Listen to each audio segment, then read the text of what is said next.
To understand why this debate feels so disconnected from reality, we have to look at actual data, not headlines, not opinions, and not carefully worded press releases. During the 2024 season, the Dallas Wings averaged approximately 7,273 fans per home game. That number is respectable by WNBA standards, because Paige but it Bueckers exists in a completely anybody different universe compared to what happened when Caitlin Clark entered the picture.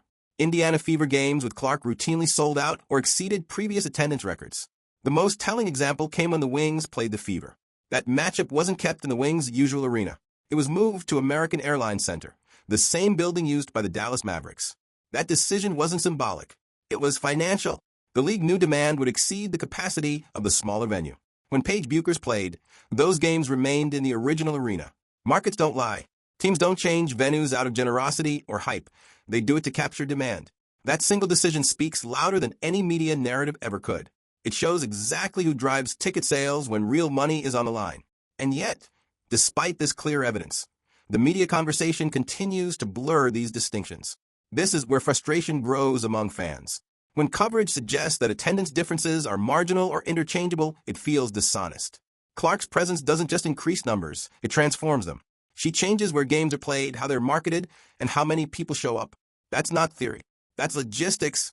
So why does the narrative resist acknowledging this? Because acknowledging it forces uncomfortable conversations about star-driven economics. It forces people to admit that not all popularity is evenly distributed, and that certain players move the needle far more than others. For a league that has long emphasized collective growth over individual stardom, that shift is difficult to process. But reality doesn't care about comfort. If attendance spikes when one player arrives and drops when she's absent, that's not bias, it's measurement. Ignoring that doesn't protect the league. It weakens trust in the coverage surrounding it. Her skills on the court are undeniable. Her potential to continue to grow is vast. My goodness, okay. But Bueckers has been making off-the-court moves that are unprecedented for a WNBA player. Okay, let me stop right there. That's a lie. Unprecedented to who? You've seen how many sponsorships Caitlin Clark's got? Did you see that Nike ad? From anywhere? Last I checked, 50 million. Come on. Stop it. Stop it. Television ratings make this gap even clearer. On June 23, 2024, a Dallas Wings versus Indiana Fever game aired on ABC and drew 2.1 million viewers. That's a strong number for any WNBA broadcast. But context matters. Caitlin Clark was playing. Now compare that to the claim that a Wings game without Clark drew 1.114 million viewers, which was used as evidence of strong regional interest in Paige Bueckers. On the surface, that sounds impressive. But once you put the numbers side by side, the logic falls apart. With Clark, viewership nearly doubles. Without Clark, it drops by almost half. That isn't parity. That's dependency. Viewership patterns don't need interpretation. They reveal behavior. Fans tune in disproportionately when Clark plays. That doesn't mean they dislike other players. It means one player has reached a level of mainstream recognition that pulls in casual viewers who otherwise wouldn't watch. Using reduced viewership as proof of drawing power reverses cause and effect. It reframes absence as evidence of strength. And that kind of logic doesn't hold up outside of media spin. If the goal is growth, understanding why people watch is essential. Ignoring that reality doesn't protect anyone. It delays progress. The league benefits when it understands its true drivers, not when it pretends all interest is evenly distributed. That I can handle much more of this BS. The marketability that has continued to be a major factor in Bueckers' professional career as well is, of course, her UConn ties up there. Announced several partnerships like CarMax and Fanatics. Okay, let's just do it. Here we go. Here we go, right here. Paige Bueckers signs a deal with Lego as she prepares to be the... To fully understand sponsorship decisions like Legos, we have to look beyond basketball performance alone. Modern endorsements are shaped by branding priorities, corporate values, and public-facing identity. Paige Bueckers fits many of the criteria companies emphasize today. She's a product of UConn, one of the most respected programs in women's basketball history. That alone carries institutional credibility. She is openly part of the LGBTQ community and in an interracial relationship with a former teammate. For corporations operating under ESG frameworks and diversity mandates, that representation matters. There's nothing wrong with any of these factors. Representation is valuable. Visibility matters. But problems arise when marketability is framed as performance while ignoring actual market response. When sponsorship narratives focus more on symbolic alignment than consumer behavior, fans sense the disconnect. Caitlin Clark's appeal isn't rooted in identity politics or institutional prestige. It's rooted in demand. People buy tickets, jerseys, and TV packages because they want to watch her play. That distinction matters in a commercial league. The issue isn't that Paige Bueckers receives endorsements. She should. The issue is pretending that all endorsements reflect equal market pull when they clearly do not. A sustainable league needs both representation and revenue, symbolism and sales. When market performance becomes secondary to narrative comfort, the league risks misreading its own growth. Acknowledging who drives demand doesn't diminish anyone else. It simply clarifies reality. And clarity is the foundation of long-term success. Dallas Wing attendance, 7,273. Caitlin Clark is drawing 20,000 people. Paige Bueckers, her games did not get moved to American Airlines Arena where the Mavs play. Guess whose games did?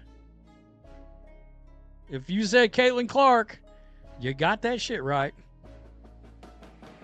Don't let these people blow smoke up your asses, folks. Look at this. A key game against the Fever featuring Bueckers and Caitlin Clark drew 2.1. The disconnect becomes even more obvious when endorsement language enters the conversation. One headline recently claimed Paige Bueckers was having an unprecedented off-court impact. That word, unprecedented, carries weight. It implies something never seen before in league history. The problem is that the actual numbers tell a completely different story. In August 2024, Caitlin Clark signed a Nike deal reportedly worth $50 million. She followed that with partnerships from Gatorade, State Farm, and Wilson. Within 3 months of her WNBA debut, her jersey became the best-selling jersey in league history. Not rookie history, league history. That is what unprecedented actually looks like. So when a LEGO sponsorship is framed as historic, while deals of far greater scale are treated as routine or downplayed, fans notice. The issue isn't jealousy or rivalry, it's credibility. You can't redefine language to fit a preferred narrative without losing trust. Off-court impact is measurable. It shows up in merchandise sales, social media engagement, national ad campaigns, and crossover recognition outside basketball. Clark's presence brought the WNBA into spaces it had never reached before. Late-night talk shows, non-sports podcasts, mainstream advertisers. That doesn't diminish Bueckers' value, but it contextualizes it. Calling everything historic cheapens the term. It blurs the line between meaningful growth and marketing spin. Fans aren't asking for one player to be elevated at the expense of another. They're asking for honesty. When impact is unequal, pretending otherwise doesn't create fairness. It creates confusion. If the league wants long-term credibility, it has to allow data to exist without defensiveness. Not every endorsement is revolutionary. Some are solid, smart, and appropriate. And that's okay.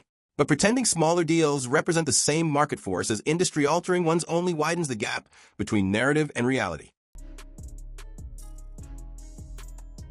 And then check this out. A Wings game without Clark drew over 1.14 million viewers, indicating strong local and regional interest. Strong local and regional interest. By the way, I talk about agenda. There's your agenda. Paige Bueckers. Guess what? She checks the LGBTQ elemental P box. LG.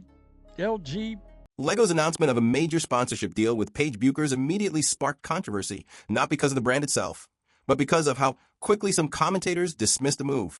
One prominent sports voice bluntly claimed LEGO might as well have lit that money on fire. That reaction wasn't just harsh, it revealed a deeper tension that's been building inside women's basketball since Caitlin Clark entered the WNBA spotlight. This isn't simply about one endorsement deal. It's about how narratives are being constructed, defended, and sometimes forced, regardless of what the numbers actually show.